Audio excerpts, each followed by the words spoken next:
Hello guys, I am Alim Karim and today we're going to talk about database exam questions for conceptual layers. These are not for SQL exams, these are for conceptual layers which I ask in interview or it's my type of questions. So if you are going to interviewed by me, be prepared for this. So here is an example of a question which is handwritten.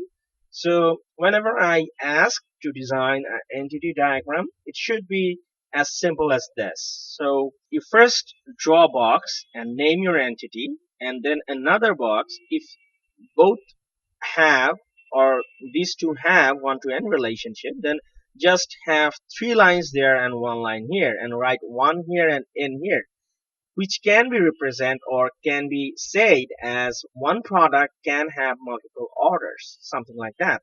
So here I have an example question.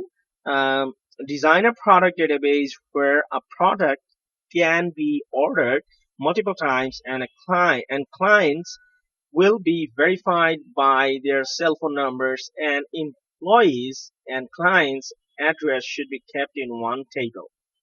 A client can order one invoice which may have one or more orders, and one client can have more than one invoice. That's a condition.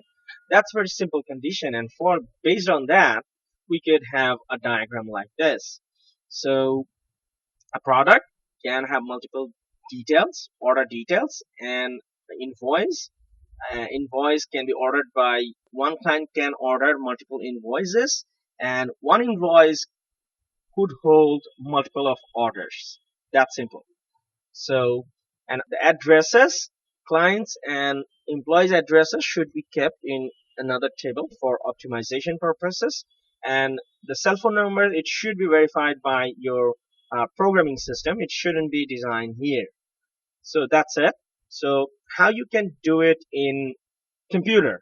So if I'm taking your exam remotely, so how can you draw it? So let me show you an example with PowerPoint that how you can do it. Here is a PowerPoint where I have drawn all those. These are very simple to draw. You can draw it yourself or you could get this PowerPoint to draw those. So if you want to draw, let's say, one product, so product can have, one product can have multiple of, let's say, products. Sorry, order details. So order details. So you could use this and then put it just right there. You're just fine. So that's how you draw such designs.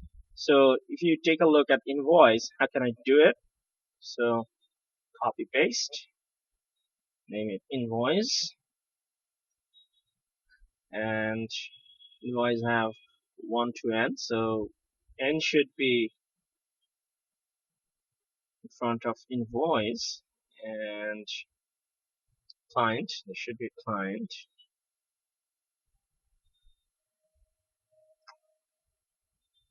So if you think that it's big, you could shorten up like this and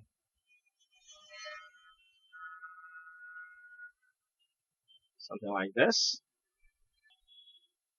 Just put it down. That's it. So then one invoice can have multiple of orders. So one invoice can have multiple of orders. So that's simple.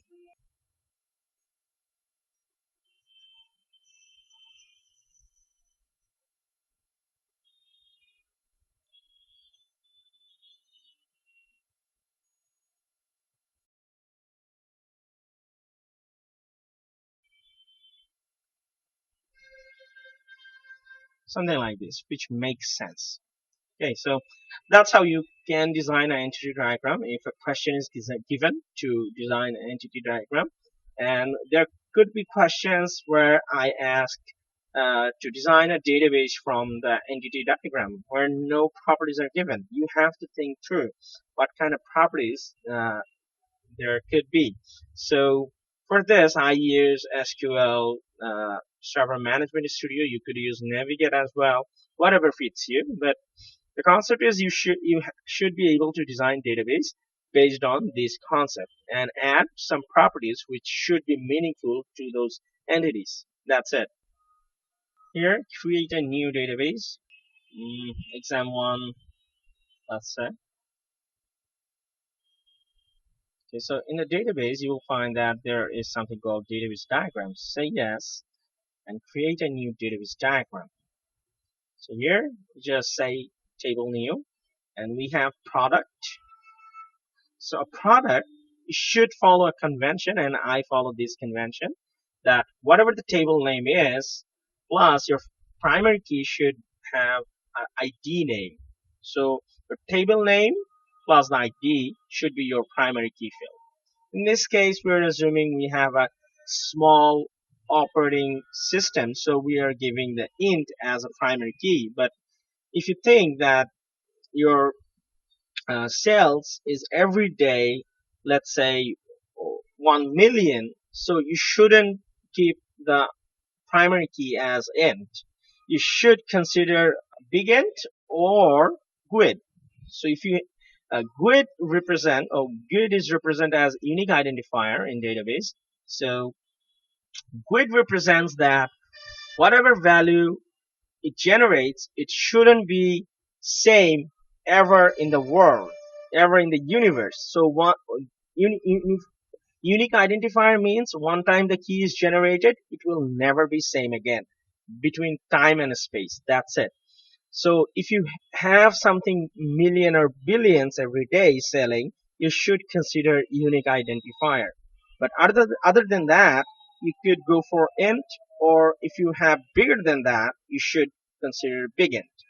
Because once you have an overflow in your database system, it is really very hard to change the data types. You can do it, but it's really very hard. So make sure you design based on the question given.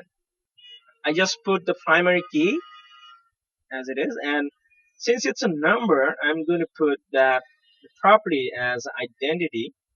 So you can do it by selecting the property. Aside here, you could say that identity true, and to make the primary key auto incremented. That's it. So a product could have a product name, and product name should be varchar, and product could have a product category, but product category could be multiple, and it shouldn't be characters in your table. So it should be a primary and foreign key relationship. And if you think about it, in most cases you should have less than 2 billion product categories. But if you have more than 2 billion product categories, you should go for big int. And if you ran out of big int, you should consider unique identifier. But for product category, it should be int. And if it is, let's say you have only 10 product categories, and on maybe on highest, if you pass 10 years, it could be 200 to 300. You should consider something called short, small int. You should consider a small int, which is smaller than int, which has a limit of 32,000. So if you have a product category which increments in 10 years only 100 to 200 or maybe 500, you should consider a small int. And if you have a product category which increments thousands every year, or maybe in 10 years, or maybe 2000 in 10 years, you should consider int, which have a 2 billion limit. So if you have a product category which increments by, let's say, 0.1 million per year, you should consider big int. So that should be the concept that we're talking about. So for our case, the product category should be very simple, and there is no product category in our design, but since a product should have a product category, so we're designing a product category table and relationship. Okay, so here, small int, and it should be primary key, and it could give it identity. That's it. And the category display. That's it. And whatever convention you follow, you should keep the same throughout the database system. If you follow your database primary key as ID, you should keep the all IDs or primary keys as ID. That's it. So I think this convention is better, which you can get the which primary key it is, and which is really very helpful when you just join those. Because whenever you see that ID, you'll understand that it's a primary foreign key relationship. You don't have to go through the relationship chain. It's very useful. I've seen that these conventions are helpful to many of the developers, and it really optimizes time issue and many things. Try this out, and a product could have a price. It could have different type of price, but for our reason, we're going to be very simple and just say the price. And let's say that we have a buying price, because as a product, we have to buy it first. A price, if you really think about it, if your product price range is between 0 to 32,000, you could go for a float, but float is not a good representation of a number. If you have a fraction and you want to have very precise point of numbers, float is not a good choice. So designers always tend to avoid float, but if you have a very mid-range number where you don't consider exceeding 32,000, or you don't have a very precise point of numbers, you could go for float. But if you don't, go for double or decimal maybe in this case. So in programming, you could go to double, but in database, you have to go for decimal. And in decimal, if you want precision point, how many precision points you want, you should put it here. Let's say I want 5 precision points, so I put 5 there. If you put 0, it will only consider it as a 18 digit of integer numbers. So make sure you put decimal points here so that your field acts as a fraction of points. So that's it. And none of those could be null, because product name should be there, buying price and selling price, let's say. So decimal, selling price, I'm choosing for 4. And in the display level, you could choose how many digits you want to show, but in the database, I'm keeping 4 decimal places, which is very convenient for me, and to have the very precise number of calculation in my software. So again, a product could be, let's say, okay, on the top of my head, I can't think anymore. Let's go to another topic, which is client. So a client, so you should keep your primary ID as table name and ID. So in this case, I really prefer that you shouldn't keep a primary key to varchar, because it's very costly. If you keep varchar, let's say 10, it's really outrun begin. So don't do that. Try to keep your primary keys int, bigint, or unified identifier or GUID. Don't try to keep it as varchar. It's very costly. It doesn't optimize. Database design matters, and physical database design really matters when you have millions of data. So you have to think through. For clients, if you're expecting 2 billion clients in your lifetime, you could go for int. But if that's not the case, maybe you're expecting more than 2 billions, you could go for begin. And you have to think that there could be no more than begin in your client data table, because there is no more user in the world than begin count. Begin could count 60% of the atoms in the C. So it's a very big number. So after doing that, you could just pick it as primary key, and as before, since it's a number, choose as identity. That's it. And then give a client ID. Oh, sorry, I did a mistake here. So a client should be referred by an invoice ID. So invoice, you could think of that you have a billion cell in month or year, so you should go for begin. But if you have more than that, you should go for unique identifier. As I've said, that begin could count 60% of the atoms in the C, so it's a very big number. So if you have more invoice, if you think that you could have more invoices than that, you could go for unique identifier. You cannot outrun this because it's always different across time and space. Once it's generated, it will never be same.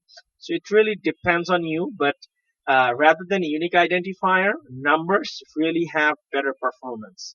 And also unique identifier have better performance than a varchar, but still, if you can put a data type in numbers, do it.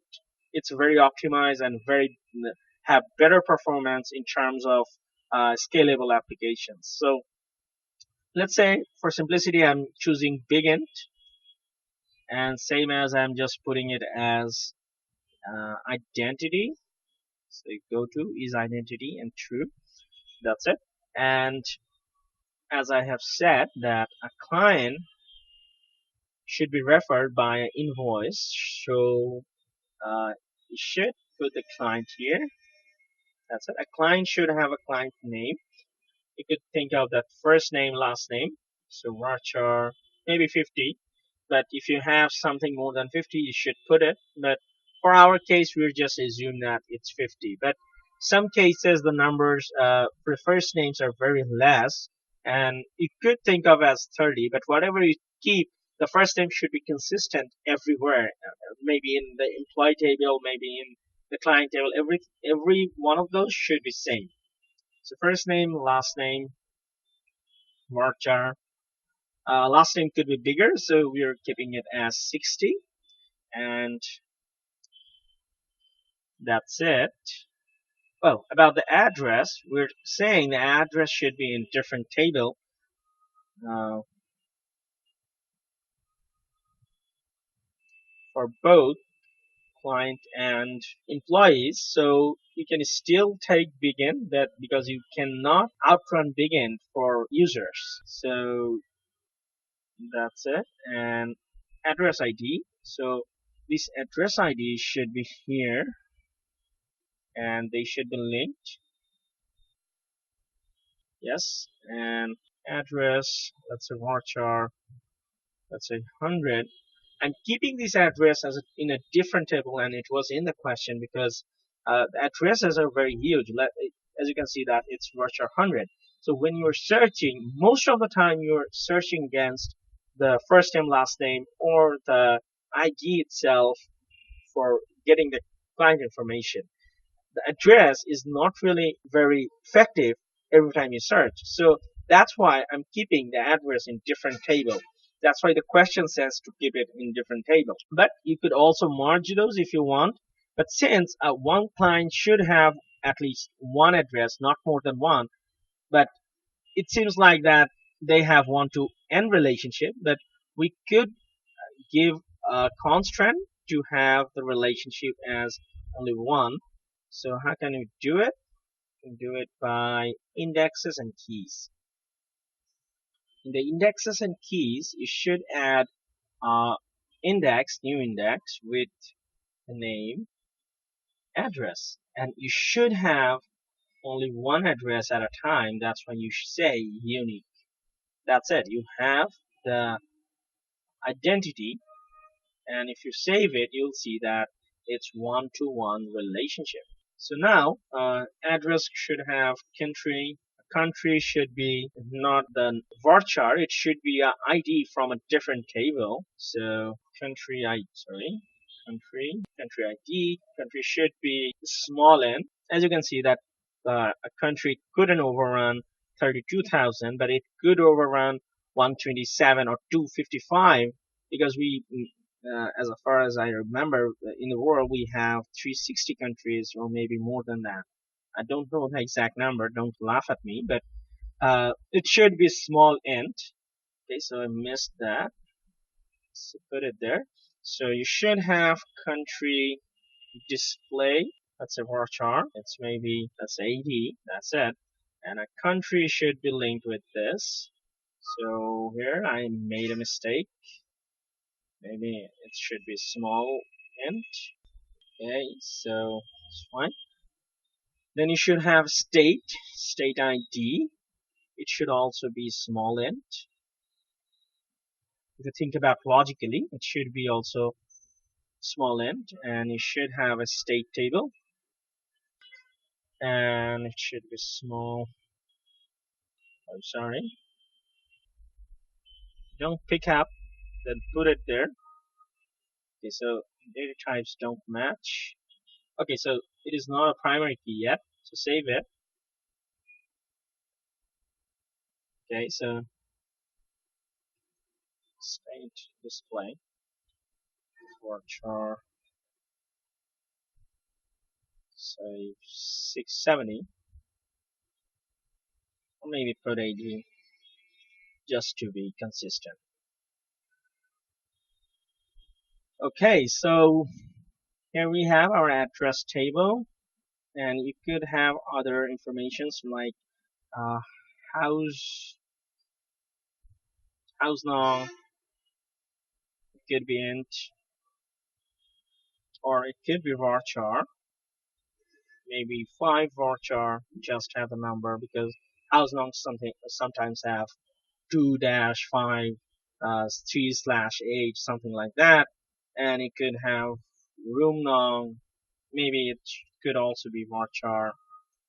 But if you could have in your business requirements, if you could have numbers, put in numbers, it's very optimized. And let's say it's also 5, and house, room, let's say street.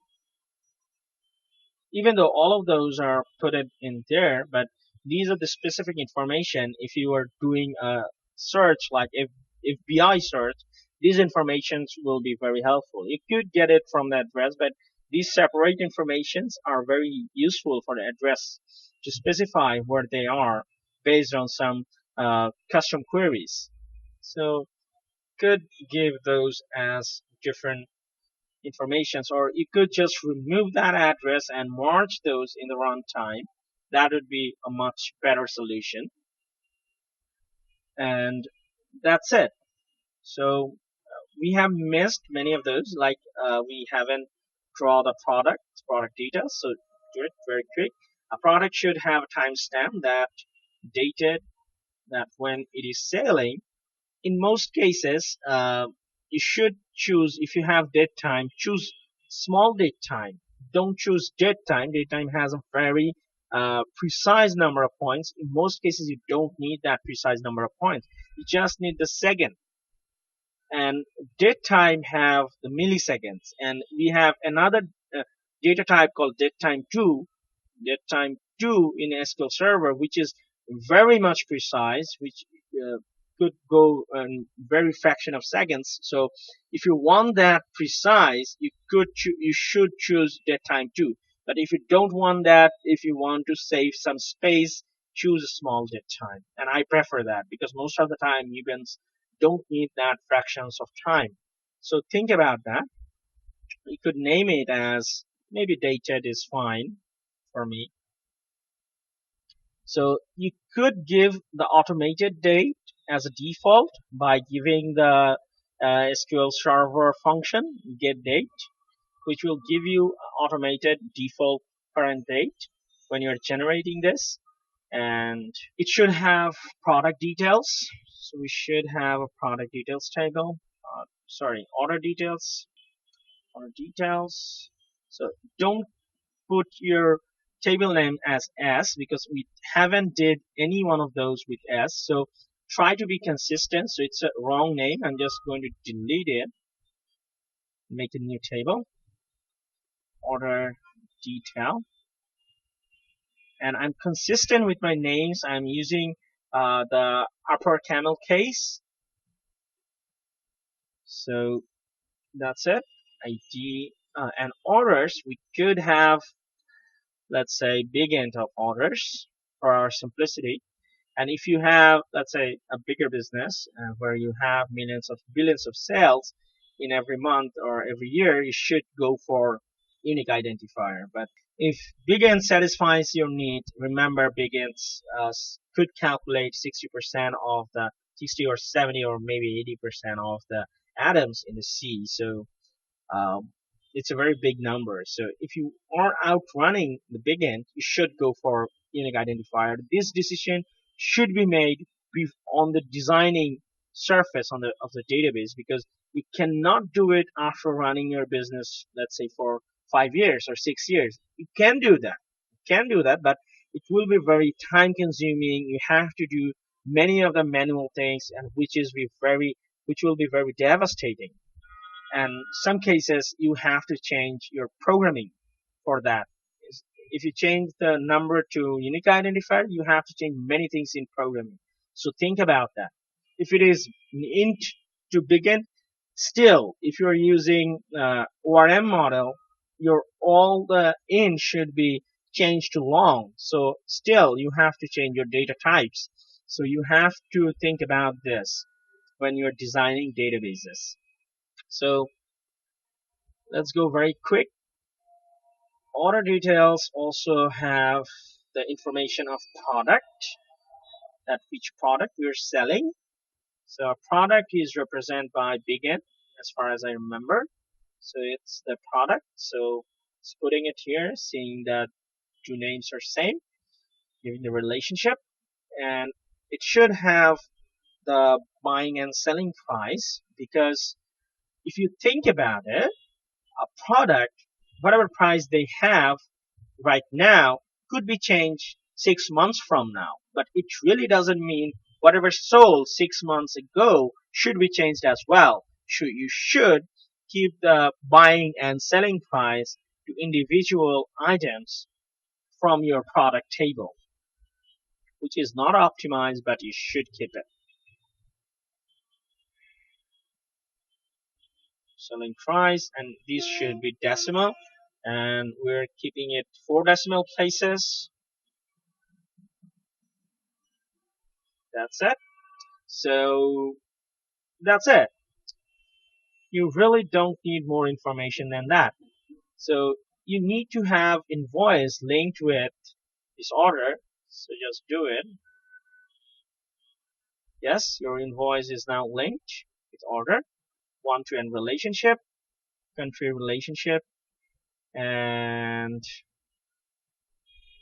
dated client information. So we could optimize our scenarios for every invoice by giving a total value. And in database concepts, it's highly recommended that you shouldn't keep a column like total in invoice, because it's really destroys all the consistency. But if you really think about it, you will never take an entry of total from user input. You will always take the input from programmatic system. So it will be always consistent. You don't have to rely on users. You can keep a total here, which will optimize your database in the long run. So whenever you need to calculate a total, you have to sum all those up. Maybe invoice have 10 items that they have sold. To each time to get the total, you have to sum all those 10 items. But if you have a total, when you're generating an invoice, if you keep that total in here, it will be very helpful. You could get it just by searching a one line of query, rather than summing up and giving aggregate function to the database, which will be much more optimized. So think about optimization as well. So it should be also decimal in 4 precise points. So let's say I'm total buying price.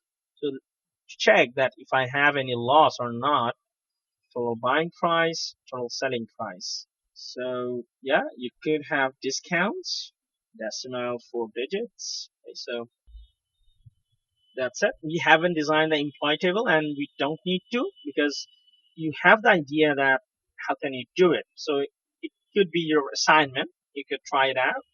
And if you have any questions, email me, Alim at, let me give you my email, Alim at developersorganism.com. So stay safe, happy coding, design database efficiently, think through, and you'll be fine. That's it. Thank you.